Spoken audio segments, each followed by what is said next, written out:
if we know that it's a protector, it's trying to prevent something, right? So it's going to do this particular thing, and by doing this particular thing, it prevents some worse thing from happening.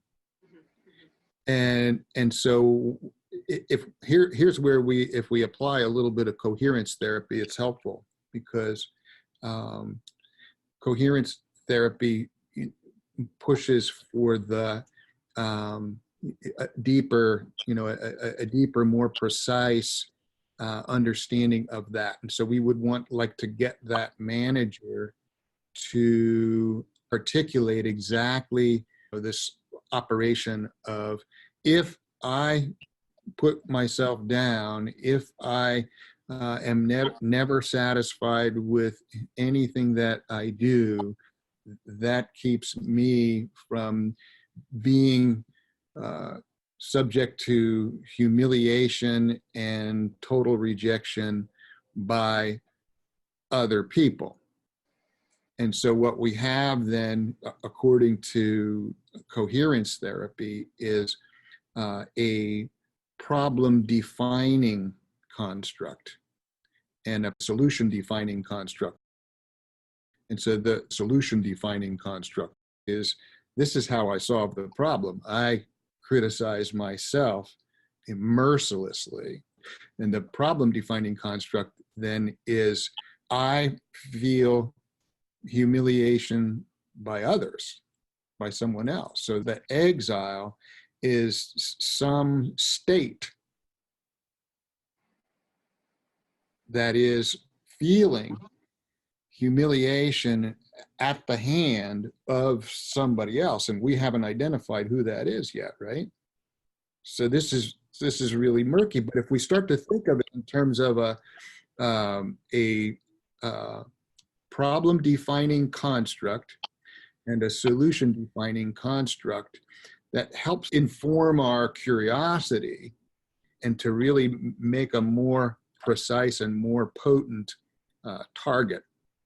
So, and the more visceral and limbic, we can make these statements of the problem and the solution, and the more they really hit home to the client, like, yeah, that's it, then the more we're on target in terms of creating a target, setting up a target that's going to be really very valuable in terms of unraveling things.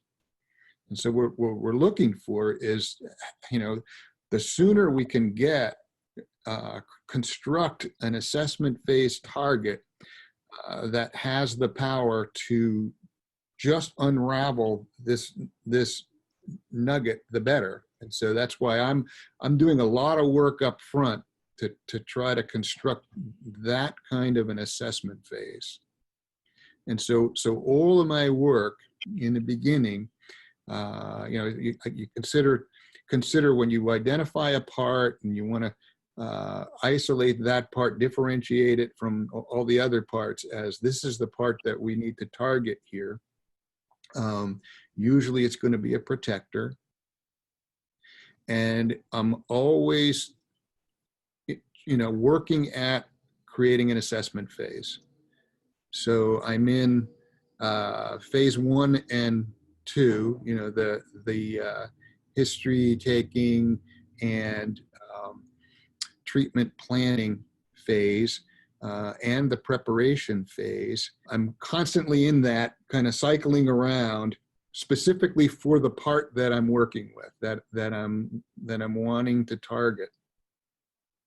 And so you want to get this solution defining construct, because that's the first piece of what coherence therapy calls the symptom requiring schema.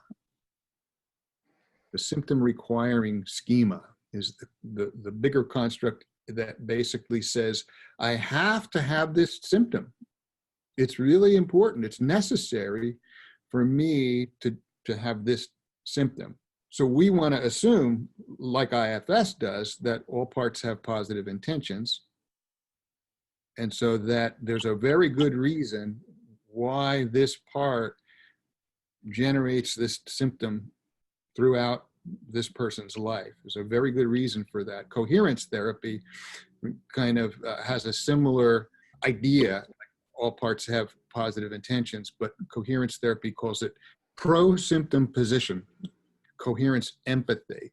And so in other words, if we take an anti-symptom position, then we're doing all of this counteracting work, and we're actually then becoming managers of this part that we want to target. And we don't want to join with the anti-symptom position, because then we just become another external manager that's going to be unsuccessful in this tug of war with the part. So we have to take the position, there's a real good reason why this part is doing what it's doing, and we don't know what that is yet, but it's our mission to uncover that. And so that's the task that we're engaged in.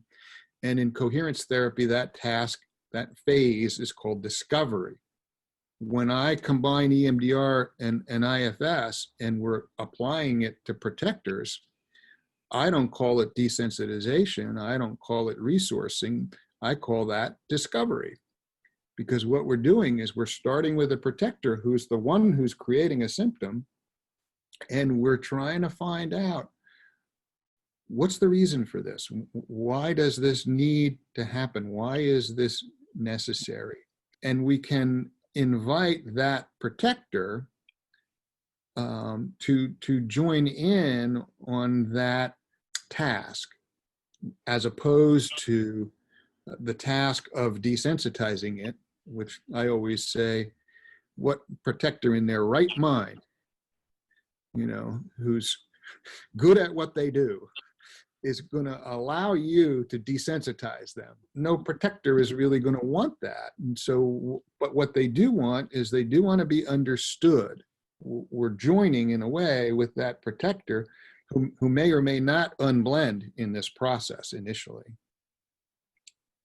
We're joining them in this task, and we're saying, look, we're not trying to dismantle you, disable you, or anything like that, because we don't really know why you need to do what you're doing. And it's important for us to understand that. And are you okay as a protector with us engaging in a process of discovery and really understanding more deeply and more fully what's going on with you and why you have to do this? So that's the contract with that part.